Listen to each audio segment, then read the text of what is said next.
দাদা, এ দাদা, দাদা। আরে তোর আজকে আবার কি হলো? ছাগলের 3 নম্বর বাচ্চার মতো চেলাচ্ছিস। এ দাদা, তোকে আজকে আবার একটা মেয়ে পক্ষ থেকে দেখতে এসেছে। ও শালা আগের বারে আমাকে খুব ঠকিয়েছে না, এইবারে আর ঠকছি না। ঠিক আছে তুই বাড়িকে যা, আমি ঠান্ডা আর কিছু নোনতা খাবার নিয়ে বাড়ি আসছি, যা। ঠিক আছে তাতি আসবি।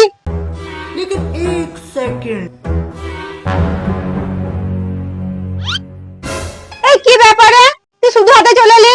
ঠান্ডা নিমকি কই? তোর বোন কি তোকে কিছু বলেনি? তোমাকে কি আমাকে দেখে গরু গাদা মনে হয় যে এই গরুর পাইকারদের জন্য আমি প্রত্যেকটা বাড়িই শুধু ঠান্ডা আর নিমকি নিয়ে আসবো? আরে দিদি, ওইসব ছাড়ু ঠান্ডা ঠান্ডা আনতে হবে না।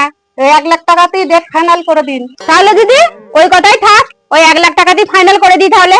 ও মা, 1 লাখ টাকা কেন, 2 লাখ টাকা দিলেও আমি আমার কালো মোষটা এদেরকে বিক্রি করবো না। ঠিক বলেছো। আর তোমাদেরকেও বলে হারি, বারবার শুধু ফ্রি পয়সায় আমাদের বাড়িতে ঠান্ডা নিমকি খেতে আসছো, যাও বলো এখান থেকে, আমাদের ঘর থেকে। আরে ছোট লোক, এই কি কথা বলছিস তুই? ওরা তো তোর বিয়ের জন্য এসেছিল।